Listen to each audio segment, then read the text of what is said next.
Bez pomocy Ducha Świętego nie jesteśmy w stanie powiedzieć: Jezus jest Panem. Jesteśmy w stanie wzbudzić w sobie najmniejszego aktu wiary. Encomendámonos al Espíritu Santo que nos conduzca. Sin su ayuda no estamos en condiciones de decir Jesús es el Señor. No estamos en condiciones de despertar un acto de fe. Espiritualmente no somos capaces de leer las Escrituras. Solo Dios conoce las profundidades. Te pedimos, Espíritu Santo, que vengas a nosotros, que estés en nuestros corazones, que abras nuestros corazones a la palabra. Aliméntanos, nútrenos con esta palabra que debe ser para nosotros un alimento para hoy, para este tiempo.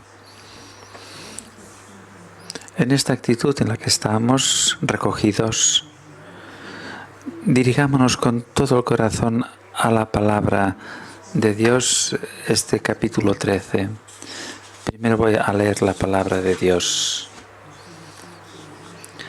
Antes de la fiesta de la Pascua, sabiendo Jesús que había llegado su hora de pasar de este mundo al Padre, habiendo amado a los suyos que estaban en el mundo, los amó hasta el final. Cuando el diablo ya había tentado a Judas, sabiendo que Dios había puesto todo en sus manos, se levantó, se ciñó la toalla,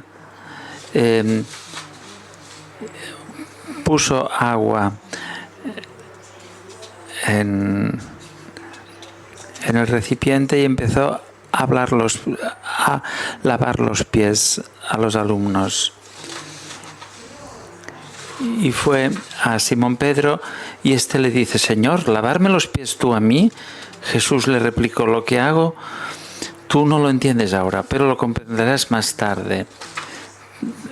Pero Pedro le dice: no me lavarás los pies jamás. Jesús le contestó: si no te lavo, no tienes parte conmigo. Entonces Simón le dice: Señor, no solo los pies, sino también las manos y la cabeza. Jesús le dice: uno que se ha bañado no necesita lavarse más los pies, porque todo él está limpio. También vosotros estáis limpios, aunque no todos, porque sabía quién lo iba a entregar, y por eso dijo: no todos estáis limpios. Y cuando le lavó los pies, se colocó otra vez en la mesa y les preguntó: ¿entendéis lo que he hecho con vosotros? Vosotros me llamáis Maestro y Señor, y hacéis bien porque lo soy. Entonces, si yo que soy Señor y Maestro he hecho esto, también vosotros debéis hacer lo mismo. Debéis lavaros los pies unos a otros. Os he dado ejemplo para que lo que he hecho con vosotros, vosotros lo hagáis. En verdad os digo, el criado no es más que su amo, ni el enviado es más que el que lo envía. Si sabiendo esto lo hacéis, seréis bendito. No hablo de todos, sé a quién he elegido. No lo digo por todos vosotros, ya sé bien a quién he elegido, pero tiene que cumplirse la Escritura. El que compartía mi pan me ha traicionado. Os lo digo ahora, antes de que suceda, para que cuando suceda creáis que yo soy. En verdad os digo, el que recibe a quien yo envíe, me recibe a mí. Y el que me recibe a mí, recibe al que me ha enviado.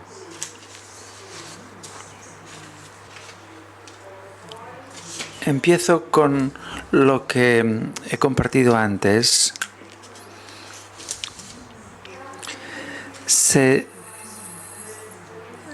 Se trata de la experiencia mística de la Cena del Señor que tuvo Santa Faustina en agosto de 1936, 2 años antes de su muerte.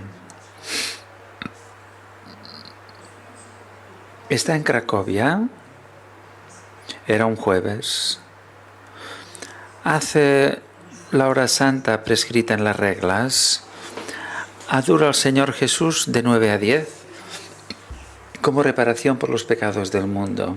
En un momento, Jesús visitó su alma con una experiencia mística. Le dio a conocer el misterio de la institución de la Eucaristía. Le permitió entrar al cenáculo.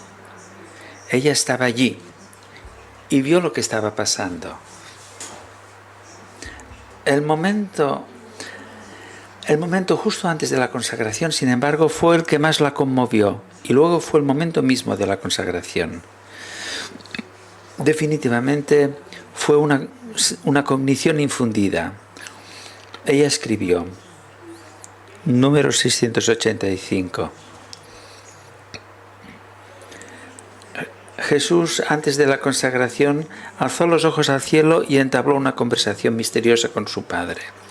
Sus ojos eran como 2 llamas, el rostro resplandeciente, blanco como la nieve, todo su aspecto majestuoso, su alma llena de nostalgia. En el momento de la consagración descansó el amor saciado, el sacrificio completamente cumplido. Ahora se cumplirá solamente la ceremonia exterior de la muerte, la destrucción exterior. La esencia está en el cenáculo, escribió.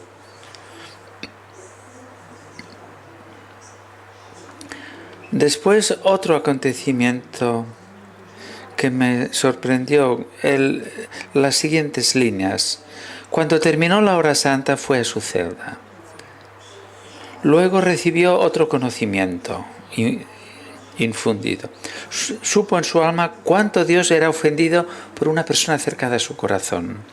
Al verlo, el dolor le traspasó su alma tanto que se arrojó en el polvo delante del Señor e imploró misericordia para esta alma.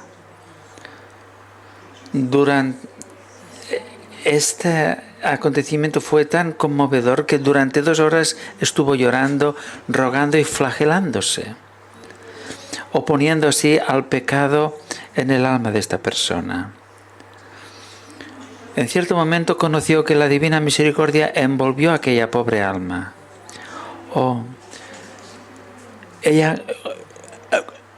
Ella conoció en su propia carne cuánto cuesta redimir un único pecador. Es el número 685. ¿Qué relación tienen estos 2 fragmentos con el fragmento del Evangelio que hemos leído? ¿Qué relación tienen ambas situaciones, la hora santa en la capilla y esta experiencia en la celda? Todo lo contrario, tienen una fuerte relación entre la Eucaristía en el cenáculo y lo que sucede tras la puerta de su celda, entre la conversación íntima de Jesús con el Padre durante la última cena y la oración apasionada de una religiosa, entre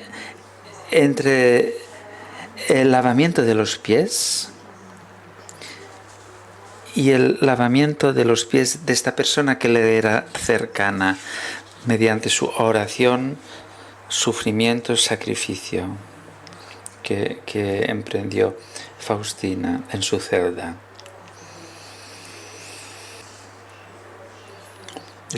El cenáculo y la celda, es decir, la Eucaristía y la vida cotidiana, son 2 realidades que no podemos separar. La comunión con Jesús en la Eucaristía y la comunión con el prójimo son dos caras de una misma realidad. Participar en el sacrificio de Jesús, que se anonada a sí mismo hasta la muerte, y amar al prójimo hasta las lágrimas, hasta negarse a sí mismo. Estos dos acontecimientos se llaman uno al otro. Por un lado, una fuerte experiencia mística en la que Sor Faustina, aunque sin preparación teológica, con gran precisión y corrección teológica, explica que el sacrificio eucarístico celebrado en la Iglesia desde hace siglos es una repetición del sacrificio de Cristo en el cenáculo. Un sacrificio dictado por el anhelo del cumplimiento de la voluntad del Padre. Y por otro lado, su vida oculta, cotidiana, en una celda en la que el sacrificio de Cristo se repite con hechos concretos, con gran realismo, por nostalgia por el prójimo, hasta el sacrificio de sí misma. Entre el cenáculo y nuestra propia celda, entre el altar y la vida cotidiana, entre la comunión con Jesús en el cenáculo y la comunión con el prójimo en la vida cotidiana, no hay una valla que los separe, que separe estas dos realidades. Ahora vayamos al cenáculo, tal como lo hace San Juan. Él nos conduce al cenáculo de una forma diferente a los sinópticos. Juan no escribe directamente sobre la institución de la Eucaristía.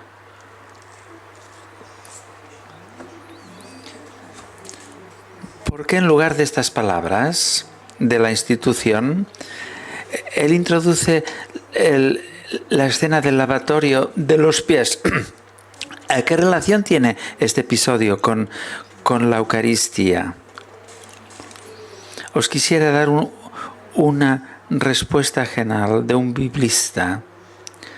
Se llama Raymond Brown, un biblista americano que durante muchos años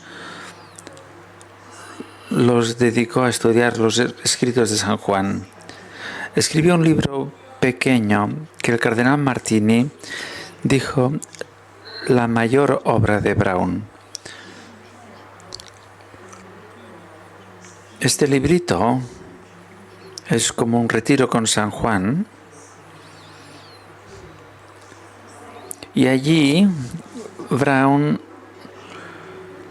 le pregunta a San Juan: ¿por qué no hablaste de la institución de la Eucaristía y en lugar de esto hablas del lavatorio? Dice, simplemente, San Juan le dice, simplemente porque en mi época las primeras comunidades comenzaron a dividirse en torno a la celebración de la Eucaristía. Estaba cansado de estas divisiones y pensé que sería mejor enfatizar, subrayar el profundo significado de la Eucaristía. Además, hablé de ello en el sermón del pan de vida con alusiones claras y legibles. Pero a la hora de comunicar los últimos momentos de la vida de Jesús, yo preferí poner en el centro el amor que está en el corazón, que constituye el corazón de la Eucaristía. El amor es la esencia de la Eucaristía. De hecho, de facto, la Eucaristía pasará,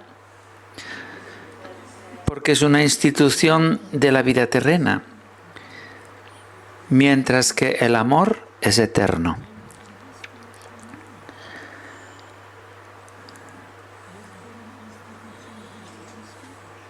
Otro padre de la Iglesia dijo que cuando Juan ya era un anciano, ya no podía caminar, los hermanos lo llevaban a cuestas a la Eucaristía, en brazos.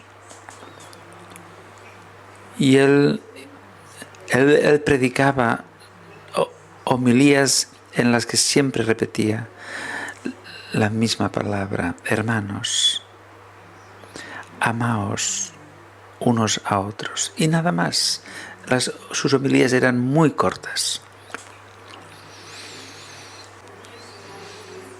El evangelista añade con cierta amargura: ¿es posible que un gesto tan grande de Jesús, que hace que el don de sí mismo, de su carne y de su sangre, se convierta en motivo de división? ¿Es esto posible? No lo sé. Pero algunos de los que comen la carne de Jesús y beben su sangre no entienden que deberían seguir su ejemplo con este espíritu de sacrificio generoso que caracterizaba la actitud de Jesús. Empezamos a entender la intención pastoral de San Juan. Quisiera mostraros cuál es la clave, la llave para leer las páginas sobre este fragmento sobre el cenáculo.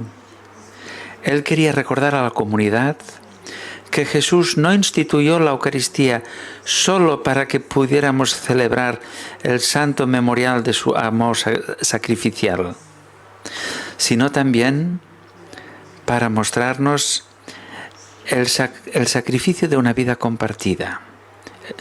La Eucaristía es una escuela de amor sacrificado y desinteresado, por la que pasa todo aquel que ama a Jesús. Faustina era muy sensible a este punto. Aún al final de su vida le confiesa a Jesús que le gustaría amar mucho más a su prójimo con su amor, con el amor de Jesús. Y se enciende por su amor eucarístico. Le dice: oh Jesús, amor mío, tú sabes que en las relaciones con el prójimo, solo desde hace poco me guío exclusivamente por tu amor. En relación con el prójimo, solamente tú conoces mis esfuerzos encaminados a alcanzar este fin. Ahora me resulta más fácil, pero si tú mismo no hubieras encendido este amor en mi alma, no habría logrado perseverar en él. Es gracias a tu amor eucarístico que me inflama cada día. La Eucaristía, Jesús nos inflama en la Eucaristía con este amor. Él nos espera en la Eucaristía para inflamarnos.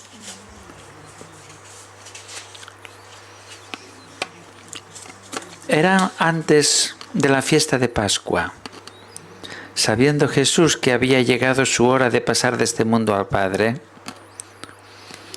es decir, el momento de la Pascua, de pasar de este mundo, es lo primero que debemos concienciarnos en esta hora, que es una hora pascual del paso de este mundo al Padre. ¿Qué significa para nosotros esto? Es un continuo pasar de mi visión terrenal de la vida a su visión divina de la vida. La Eucaristía me recuerda que nuestra vida nos conduce a esta perspectiva que es eterna. Es un continuo pasar de nuestro propio egoísmo al ofrecimiento de sí mismo. Un pasar continuo de ocuparse de uno mismo, de ocuparse de Dios. Mucha gente hoy en día, incluso en la Eucaristía, no son capaces de ocuparse de Dios. Están tan concentrados en sí mismos. A menudo estamos tan ocupados con nosotros mismos, que también en esta hora santa, la más santa, nos damos cuenta que no nos ocupamos de Dios. Nuestra vocación por naturaleza es pascual. Es un continuo pasar de nuestra perspectiva de la vida a su perspectiva de la vida. Aprendemos continuamente a interpretar la realidad desde la perspectiva de Dios. Pasamos de la lección humana a la lección divina. Es un pasar muy importante. Y esto no nos saca de esta vida. Dios sale del cenáculo y continúa siendo sí mismo hasta el total sacrificio de sí mismo. Este pasar, esta población pascual, no nos saca de esta vida. La Eucaristía no nos quita de esta tierra. El cenáculo nos enseña a caminar firmemente por esta tierra. Es pasar de este altar santo en el que Jesús se entrega a sí mismo en sacrificio, se ofrece, al altar que está en mi casa, en el lugar del trabajo, en mi celda, en este altar donde yo debo ofrecer en sacrificio mi vida. Porque nuestra vida se realiza plenamente cuando se llena de amor, hasta el ofrecimiento de sí mismo, hasta renunciar a uno mismo. Esto es lo primero que os quería proponer para que llevéis esto a la oración. Segundo, en el cenáculo, en el Evangelio de San Juan, hay dos grandes temas.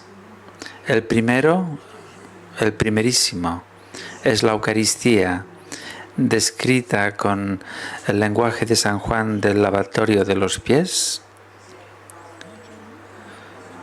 Pero hay un segundo tema que ya nos lo señaliza en el segundo verseto. Jesús lucha por conquistar el corazón de Judas. Lucha hasta el final. Esta lucha acabará con su último suspiro en la cruz. Lucha por el corazón de Juan.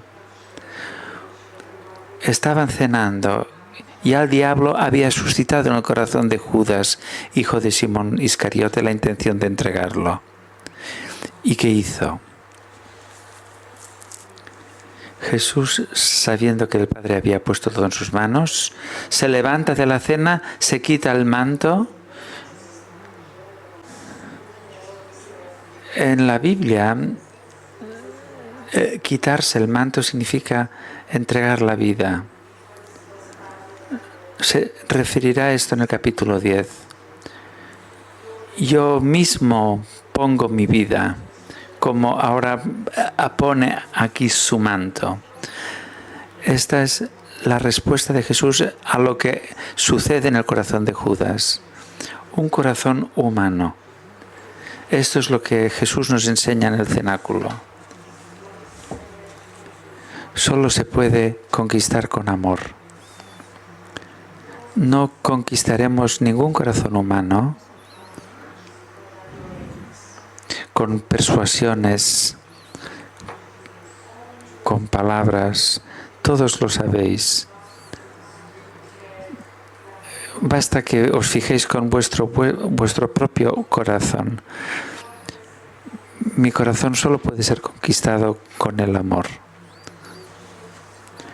Jesús busca caminos de amor hacia el corazón de Judas. Jesús, sabiendo de todo esto, sabiendo lo que ocurre en Judas, tiene plena conciencia de lo que sucede a su alrededor. En este mismo momento en el que el diablo instó el corazón de Judas a entregar al Hijo, comparte gestos de amor Jesús. En los sinópticos dice, sabiendo esto, sabiendo lo que ocurre en el corazón de Judas, cuando dice, uno de vosotros me traicionará, Él transforma el pan en su cuerpo y el vino en su sangre. Esto es el pan entregado por vosotros, el cuerpo entregado por vosotros, mi sangre entregada por vosotros. Es lo que podemos escuchar cada día en el cenáculo. Él nos convence. Mi cuerpo entregado por vosotros, la sangre entregada por vosotros. Aquí en San Juan, los gestos eucarísticos tienen su simbología. El Evangelio de Juan es un evangelio de símbolos. Ocurre algo extraordinario, para sorpresa de todos. Imaginaos los discípulos sorprendidos. Lo que va a ocurrir ahora descubre su desvalidez. Jesús entabla una relación íntima con cada uno de ellos. Él lavará sus pies. Fijaos. El texto nos permite suponer que lavó los pies de todos, de Pedro, Andrés y Judas también, de todos. Juan, al redactar estos versículos del lavamiento de los pies, indudablemente quiere conmovernos profundamente o incluso sacudirnos, porque quiere mostrar lo cerca que está Jesús de cada uno de nosotros, de cada discípulo. Por eso os invito a que incorporáis también a San Juan, como hace San Ignacio, cuando estéis en esta etapa, que incorporéis la imaginación y los 5 sentidos. Intentéis veros a vosotros mismos en el cenáculo, que por este conocimiento infundido estuvo presente en el cenáculo, que os veáis vosotros también en medio de los discípulos en el cenáculo, que pidamos al Espíritu Santo. No se trata de una experiencia emocional o de sentimientos, sino del sentido espiritual, que nos veamos a nosotros mismos en medio de los discípulos para experimentar el momento cuando Jesús viene a mí, arrodilla delante de mí, se inclina sobre mis pies y empieza a lavar mis pies. Vale la pena, al entrar en esta escena, vale la pena que nos preguntemos qué ocurre entonces en nuestro corazón. ¿Qué ocurre en mi corazón cuando veo a Jesús arrodillado delante de mí, inclinándose sobre mis pies? Cuando empieza a lavarme los pies.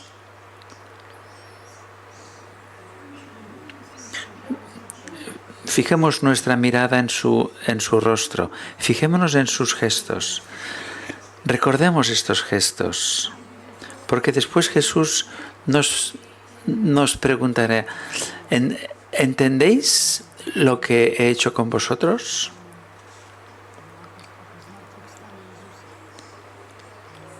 Jesús en cada Eucaristía nos va a preguntar esto. ¿Acaso comprendes lo que he hecho contigo en esta Eucaristía?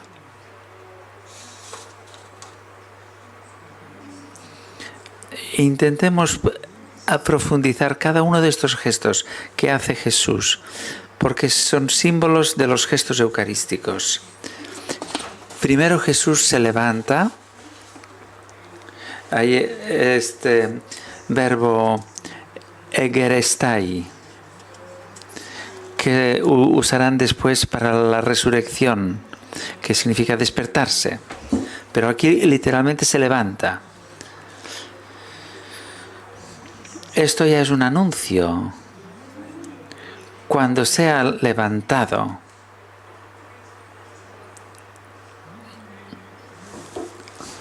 Jesús levanta. Todo lo que hace y que hará en cada Eucaristía, lo hace para levantarme.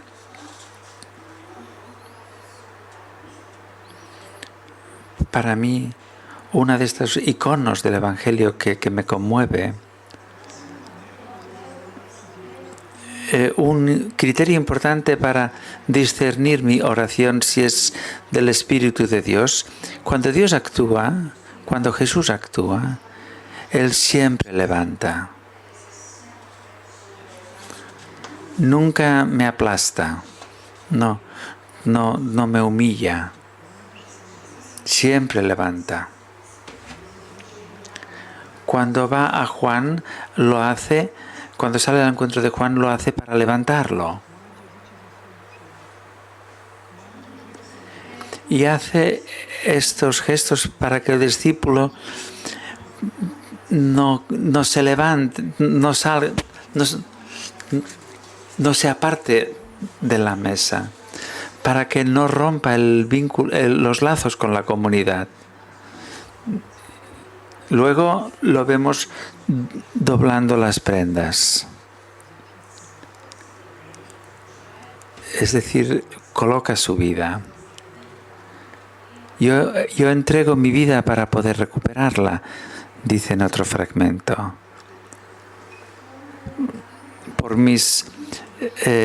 Entrego mi vida por mis amigos, por Pedro, por Judas. ¿Podemos tener alguna duda? ¿En nombre de qué podríamos tener alguna duda de que Jesús entrega su vida por cada uno de nosotros, por todos nosotros y por todas las generaciones de Israel?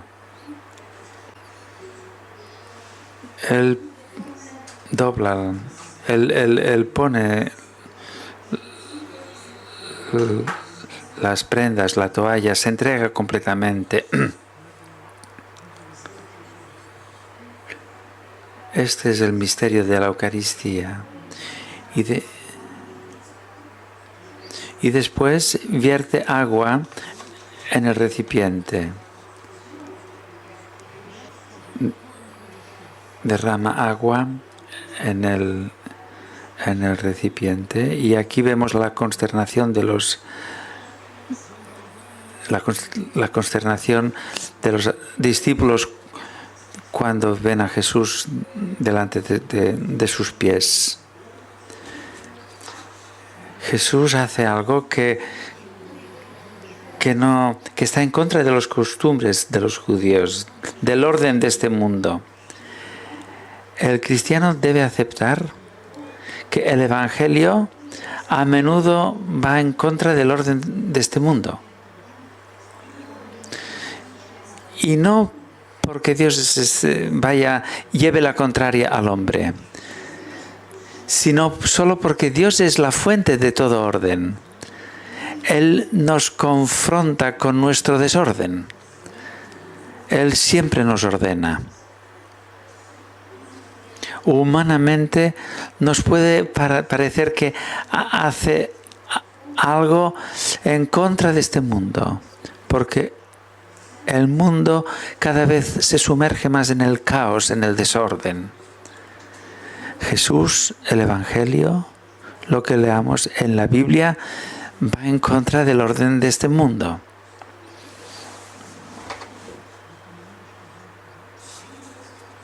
Jesús cambia la perspectiva. Lo vemos sobre todo en la conversación de Pedro con Jesús. Le dice: Señor, ¿lavarme los pies tú a mí? ¿No te has confundido del orden de las cosas? Yo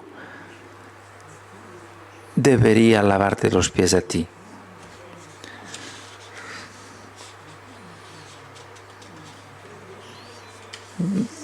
Podría parecer que en Pedro esto viene de un hombre humilde, pero Pedro tiene un problema consigo mismo, por eso tiene dificultades para aceptar que le laven los pies. Pedro tiene el problema de que no sabe encontrarse con su propia pecaminosidad. Tiene dificultad para arrodillarse hasta su pecaminosidad. ¿Os acordáis? Apártate de mi Señor, que soy pecador. Tiene problemas para perdonarse a sí mismo, para reconciliarse consigo mismo. No tengas miedo, no temas, Pedro. Él después va a ir cojo debido a esto hasta el final de su vida. Y después que siempre quería ser fuerte, útil ante Jesús, de repente que no es capaz de arrodillarse ante su debilidad, pecado, ve como Jesús se arrodilla y se inclina sobre sus pies. Y por eso no sabe cómo comportarse Pedro en esta situación. Y Jesús le dice: si no te lavo, no tendrás, no participarás de lo más importante. Si no te lavo, no tienes parte conmigo. Entonces Pedro reacciona de forma impulsiva según su carácter. Dice, pues no solo los pies, sino también las manos y la cabeza. Lávame todo. Jesús le dice: uno que se ha bañado no necesita lavarse más los pies. Cuando nosotros no sabemos aceptarnos en nuestra debilidad, Jesús conoce este lugar frágil de Pedro. Cuando no somos, entonces nuestra debilidad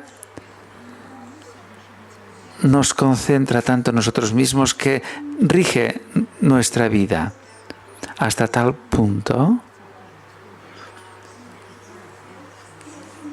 que Pedro no se da cuenta que ya está totalmente bañado. Jesús se lo dice. Es una tentación de rechazarse a sí mismo completamente. Hay algo en mí que no soy capaz de aceptar. Aceptar no significa jactarse de ello, pero aceptar con humildad algo con lo que no me desenvuelvo bien. Eso es peligroso porque entonces la persona empieza a rechazarse a sí misma completamente. No, Pedro, tú ya estás bañado, has sido bañado.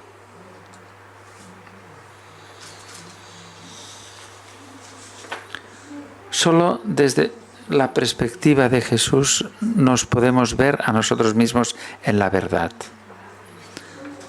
Solo cuando le permitimos amarnos hasta el abajamiento, hasta permitir que nos laven los pies. Solo cuando le permitimos ocupar este lugar que nos humilla más. Porque solo entonces nos sentiremos completamente amados, acogidos, aceptados. Pero no todos. En el cenáculo tiene lugar un drama. Dice, también vosotros estáis limpios, aunque no todos. No porque Jesús hiciera alguna diferencia.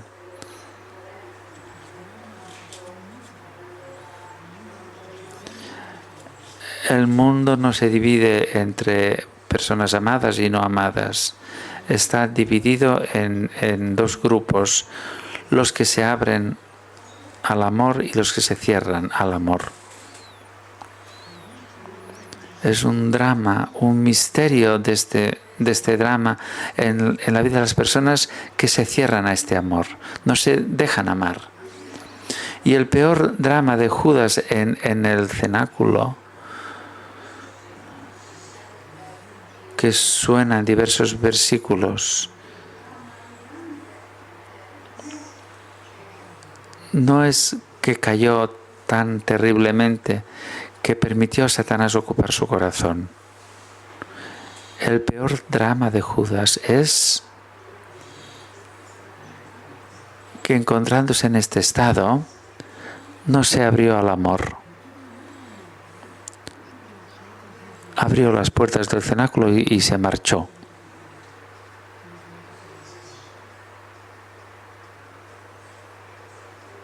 Es uno de los últimos versetos.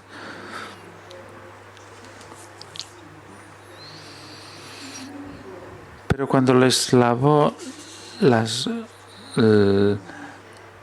cuando acabó de lavarles los pies, les pregunta, ¿comprendéis lo que he hecho con vosotros?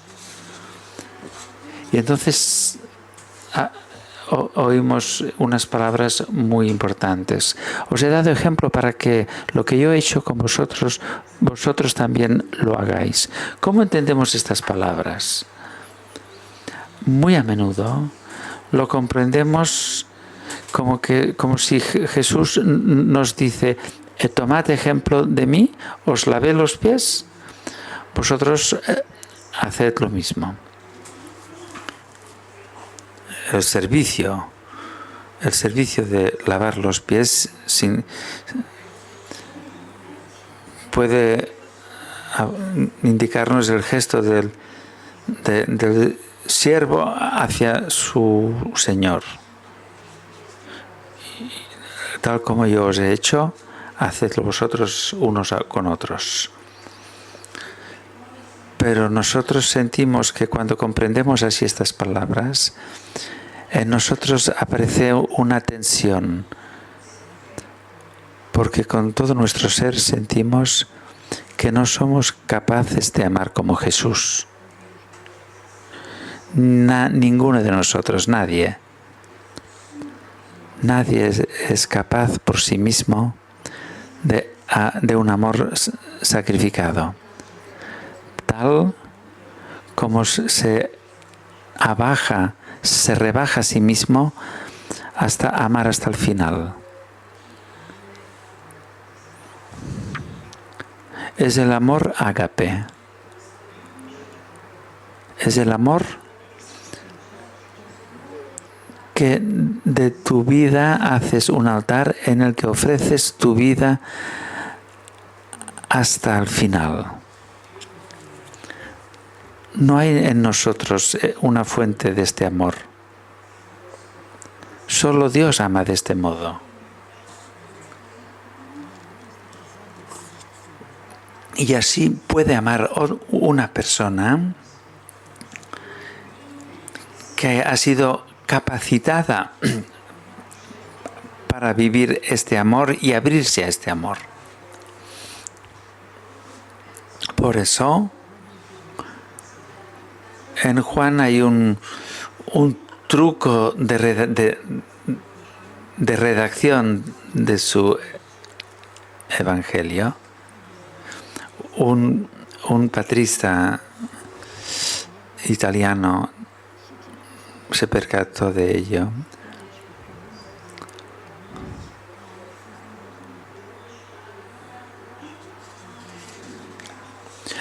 Aparece el término katos ego, ser como yo, pero no como una comparación, sino como una expresión de causa-efecto, de causa-efecto.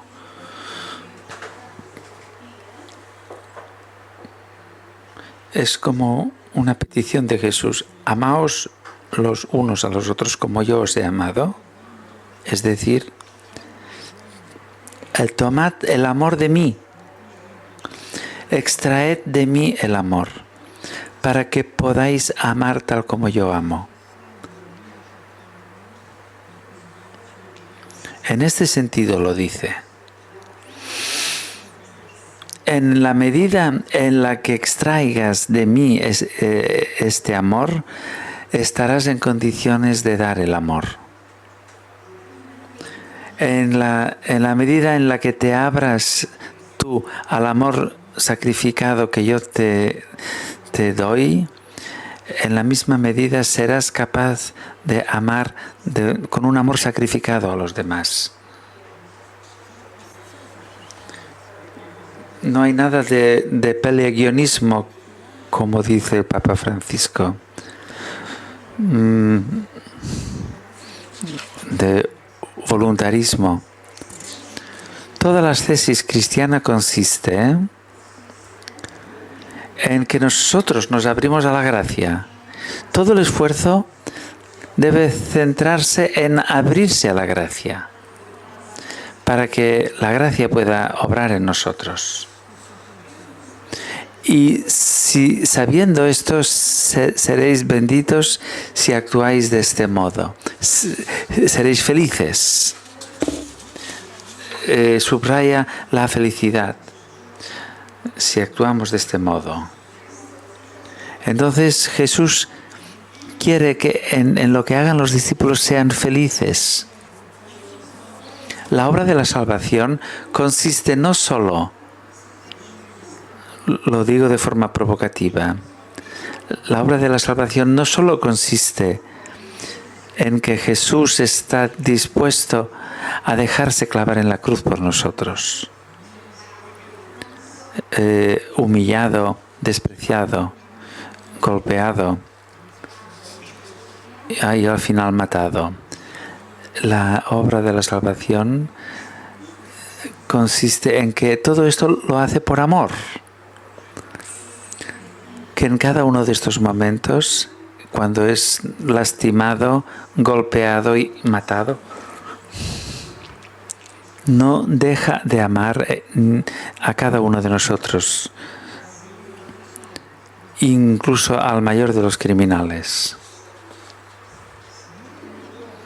Por eso le dice a Judas: lo que tengas que hacer, hazlo pronto.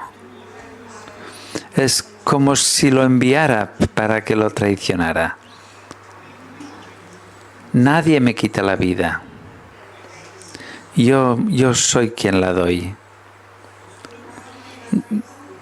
Desde el punto de vista moral está todo claro. Que Judas traicionó a Cristo, pero Jesús lo permite, se deja. En este acto de amor, el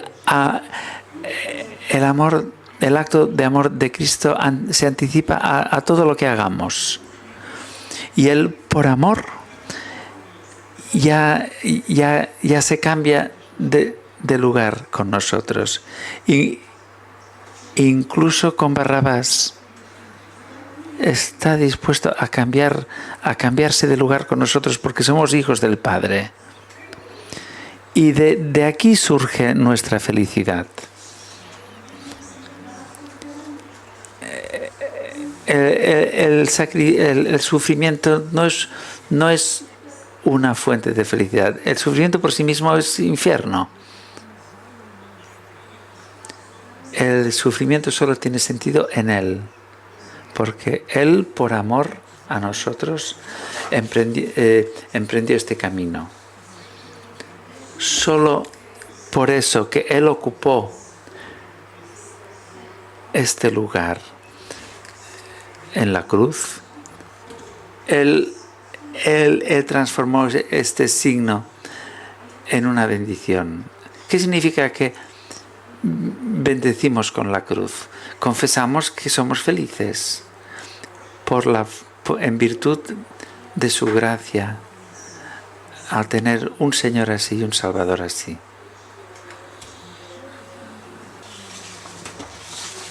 Y al final, esta confesión de Jesús,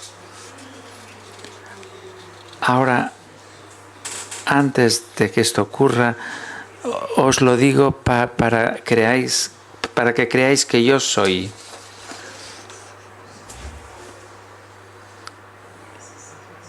No solo Judas traicionó a Cristo, todos lo hemos traicionado.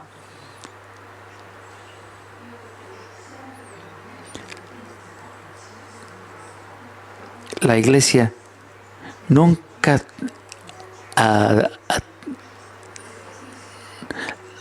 las peores estadísticas de la historia de la Iglesia fueron los tiempos de Jesús.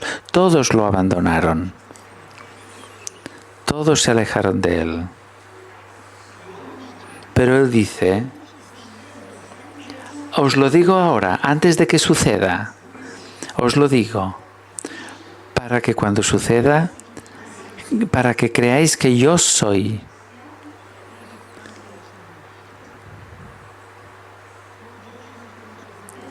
Entra en cada agujero de pecado, en cada huida nuestra, en cada nuestra cerrazón, en nuestras tradiciones. Y este lugar, esta herida, por ejemplo, la parábola del buen samaritano, es Jesús que puso vino en las heridas. Solo su amor nos puede curar, nos puede salvar. Lo importante es que no dudéis en que yo soy. También son palabras para Judas. Cuando estás a punto de irte y quitarte la vida, que no dudes que yo soy, que yo estoy. Siempre estoy abierto para acogerte. Siempre soy misericordia. Siempre estoy dispuesto a perdonarte. Siempre estoy contigo. Una digresia del Evangelio de San Juan, cuando en el Gólgota hay estos dos criminales. Imaginaos un hombre colgado en la cruz al lado que ha sido acusado por el mundo de hoy de todos los peores pecados. ¿Qué es lo que el mundo condena más hoy en día?